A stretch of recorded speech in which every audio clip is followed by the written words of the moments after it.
History is full of turning points, moments where everything shifts. For Germany in World War II, one battle stands out as the ultimate gamble, a fight they absolutely had to win. But they lost, and that loss changed the course of the war forever. We're talking about the Battle of Stalingrad. So why was Stalingrad so important? Let's set the scene. It's the summer of 1942. Operation Barbarossa. The German invasion of the Soviet Union had stalled outside Moscow the previous winter. Now, Hitler needed a new plan.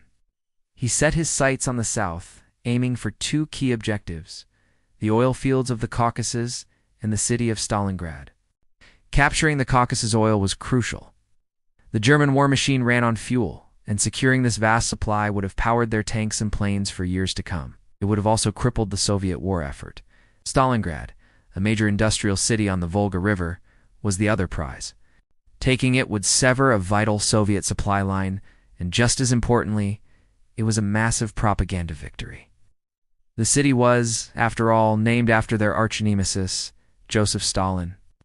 For Hitler, taking Stalingrad wasn't just strategic. It was personal. Initially, the German Sixth Army, led by General Friedrich Paulus, made rapid progress. By September 1942, they had pushed into the city itself. The fighting became brutal, relentless. Close quarters struggled through shattered buildings and rubble-filled streets. German soldiers called it Rettenkrieg, Rat War. Every factory, every apartment block, every sewer tunnel became a fortress. The Luftwaffe had bombed the city into a sea of ruins, but ironically, this created the perfect defensive terrain for the Soviet soldiers. The Germans controlled over 90% of the city at their peak, but they could never fully stamp out the resistance. The Soviets clung on desperately, ferrying reinforcements and supplies across the icy Volga River under constant fire. General Vasily Chukov, the commander of the Soviet 62nd Army, famously said, "There is no land for us beyond the Volga." They were fighting with their backs to the wall, and they refused to break.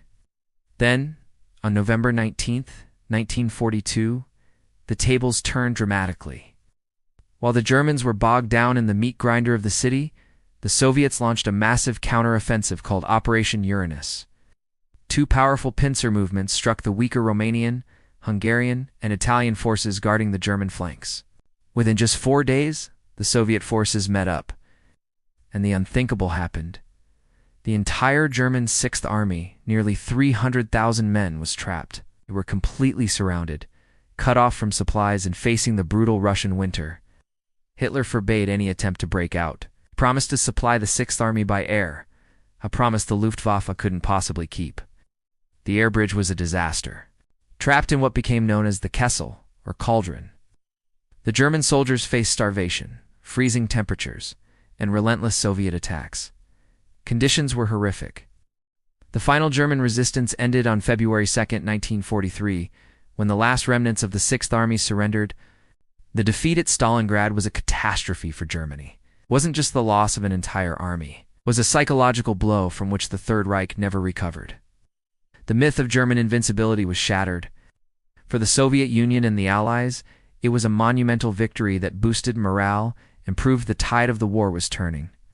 From Stalingrad onward, the Red Army would be on the offensive, pushing the Germans all the way back to Berlin. It was the battle Germany had to win, but its devastating loss marked the beginning of the end. Thanks for watching.